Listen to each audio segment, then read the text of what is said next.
Hi everyone. So today we are going to do program to find sum of digits of a number. ठीक है, तो हम एक number input करवाएंगे user से एंड उसके जो डिजिट्स है उनका सम निकालेंगे. So program to calculate sum of digits of a number. ठीक है, सो आपने एक नंबर यूजर से इनपुट कराना है जैसे कि 896. तो उसके डिजिट्स क्या हुए 8, 9 और 6. तो आपको 8 प्लस 9 प्लस 6 कैलकुलेट करना है कि क्या बनता है. So 8 plus 9 plus 6 will be like say 17 plus 6 23. So 23 will be the answer. So वो नंबर आपका 3 डिजिट भी हो सकता है, 2 डिजिट भी हो सकता है, 5 डिजिट भी हो सकता है. So there can be any number of digits in your number. आपको उसके जितने भी डिजिट्स हैं उनका सम निकालना है और रिजल्ट को प्रिंट करना है. तो कैसे करेंगे? सबसे पहला काम क्या होना चाहिए? We should input the number. ठीक है, नंबर इनपुट हो गया. अब उसके बाद क्या करना है? उसके डिजिट्स निकालने हैं. पर मुझे नहीं पता कि कितने डिजिट्स हैं. ठीक है, डिजिट्स निकालने के लिए हमने डिस्कस किया था एक बार पहले क्लासेस में कि अगर आपके पास एक नंबर है और आपको उसका लास्ट डिजिट चाहिए तो आप उसको 10 से डिवाइड कर लो. जब आप उसको 10 से डिवाइड करोगे वो आपको क्या दे देगा? आखिरी डिजिट. क्योंकि 856 को अगर मैं 10 से डिवाइड करूंगी तो 6 आपका रिमाइंडर होगा. That will be your last digit. ठीक है, ऐसे अगर मुझे इसका फर्स्ट डिजिट चाहिए तो मैं इसको 100 से डिवाइड कर देती हूँ क्योंकि वो बनेगा 8.56. लेकिन सी में रूल है कि integer upon integer is always an integer. So 8.56 तो आएगा नहीं, आपके पास 8 आएगा. सो बेसिकली ये डिवीजन और जो रिमाइंडर है इसी के ऊपर सारी कहानी बेस्ड है कि हम डिजिट्स कैसे निकालेंगे. हमारा जो नंबर सिस्टम होता है it goes as unit, tens, hundreds, thousands, ऐसे प्लेसेस होते हैं ना.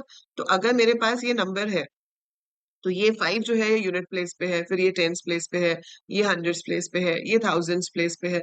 तो इन सब में 1/10 का गैप चल रहा होता है. ठीक है, तो सबके अंदर कितना गैप चल रहा है? 1/10 का गैप चल रहा है. तो कैसे आएगा वो गैप आपके पास?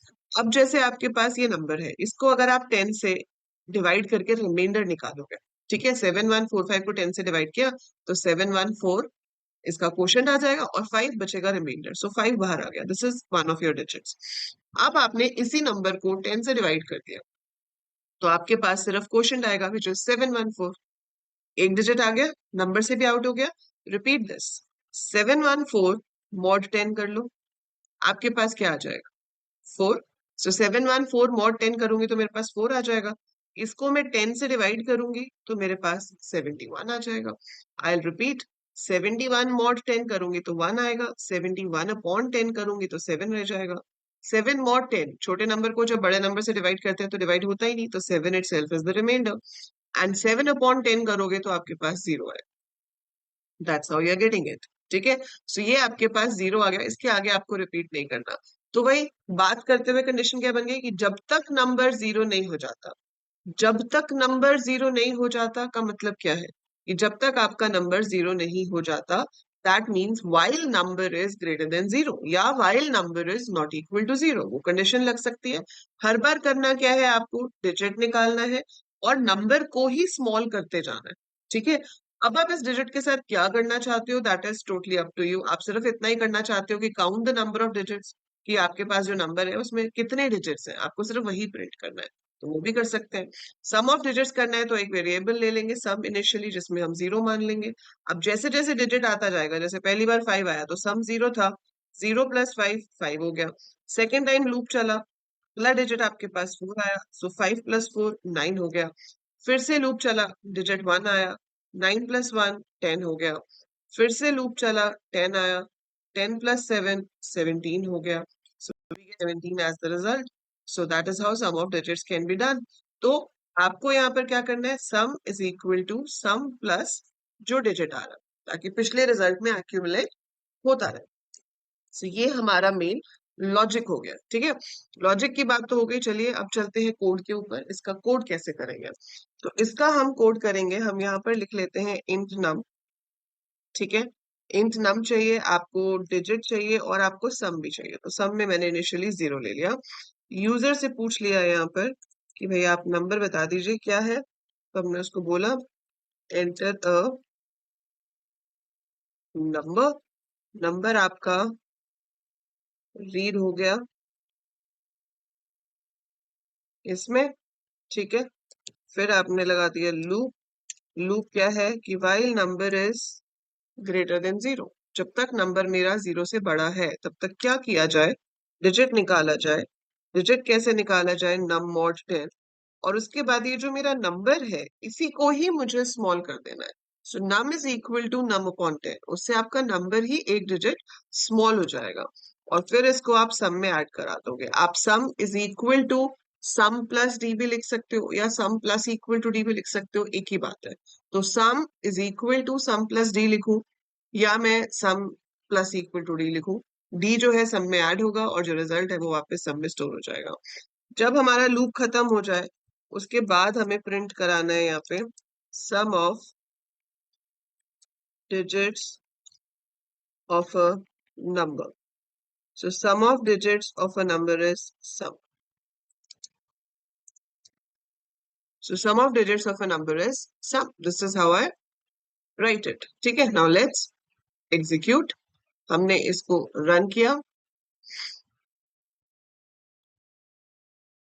आपसे वो भी नंबर पूछेगा, आप नंबर एंटर करोगे और वो आपको क्या देगा, सम ऑफ डिजिट्स। सो मैंने एंटर किया 3421। सो 3 + 4 is 7, 7 + 2 is 9, +1 is 10। ठीक है, मैंने फिर से रन किया and I enter another number, let's say 547, so I get 16। ठीक है, तो ये कैसे काम कर रहा है जरा देखते हैं। सो 547 अगर आप इनपुट कर रहे हो यहाँ पर, ठीक है, 547 आपके इनपुट में चला गया यहाँ। सो सबसे पहले इस लूप में चेक हुआ कि क्या 547 जीरो से बड़ा है। हाँ है, it is greater than zero, condition is true. D में क्या आ जाएगा, नम मॉड 10। सो डी में क्या आ गया मेरे पास, 7। सो 547 mod 10 will be 7। So 7 आ गया। Num is equal to num upon 10। So num upon 10 which is right now 547 upon 10 करेंगे तो उसकी न्यू वैल्यू 54 हो जाएगी। सम जो कि इनिशियली हमने यहाँ 0 लिया था उसमें हमने d को ऐड कर दिया तो उसकी न्यू वैल्यू 0 + 7 7 हो गई। ठीक है, फिर ऊपर गए, अब फिर से ऊपर गए तो क्या होगा, 54 ग्रेटर देन 0। 54 0 से बड़ा है, ट्रू। नम ग्रेटर देन 0 चेक हो रहा है, नम चेंज हो चुका था, 54 हो चुका था, तो 54 ग्रेटर देन 0 है। डी में क्या आ जाएगा, 4। आपके पास नंबर रह जाएगा सिर्फ 5।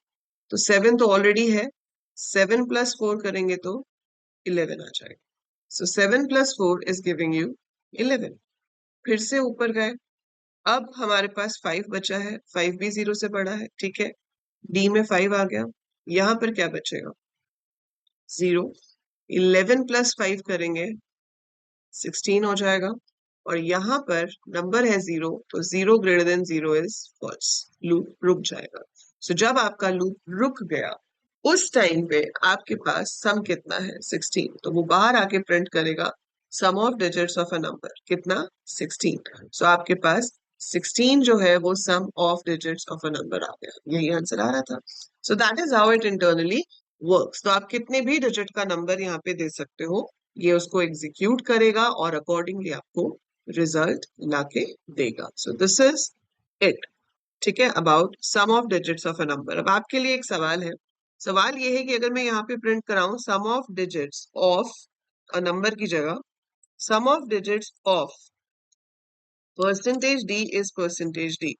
मेरा जो नंबर था वो नम नाम के वेरिएबल में था, हमने फैक्टोरियल में भी ऐसे प्रिंट कराया था, factorial of percentage d is percentage D, यहाँ पे भी मैंने करा दिया। ठीक है, अब मैंने इसको एग्जीक्यूट किया, और यहाँ पर मैंने एंटर किया 453। अब वो प्रिंट क्या कर रहा है, सम तो सही आ रहा है, 4 + 5 is 9, 9 + 3 is 12। तो सम of digits of 0 is 12। Why is it showing 0? इसका आंसर आप मुझे कमेंट्स में लिखकर बताएंगे अभी। So you have to write down, अगर आपको सच में ये प्रोग्राम समझ में आया है तो आप इसका आंसर बता पाएंगे, और अगर नहीं बता पा रहे हो तो बेटा इस प्रोग्राम को जैसे मैंने लिख लिख के एक एक कंडीशन पे चला के देखा है, आप इसको दोबारा से नोटबुक में लिख के चला के देखो एंड फाइंड आउट कि ये नम की जगह पर 0 क्यों प्रिंट कर रहा है और इसका सॉल्यूशन क्या हो सकता है। What can be the solution for this. अगर आपने ये सोच लिया इसका मतलब आप लूप्स में सही डायरेक्शन में जा रहे हो, अगर नहीं सोच पाए तो मतलब और ज्यादा मेहनत करने की जरूरत है। ठीक है, सो मेहनत तो वैसे भी करनी है, मतलब उसमें डबल लगानी पड़ेगी। सो सोचिए कि ये 0 क्यों शो कर रहा है और अगर पता चल जाता है क्यों शो कर रहा है तो फिर ये सोचिए कि इसका सॉल्यूशन क्या हो सकता है। मैं आपसे डिस्कस करूंगी इसका solution and answer both in the next video. So that is it for this one. I hope you understood the program and you could be able to find out the solution for this. Till then, take very good care of yourself. I'll see you in the next video. जाने से पहले channel को subscribe जरूर कर देना, video को like कर देना and share with all your friends learning coding. Bye for now.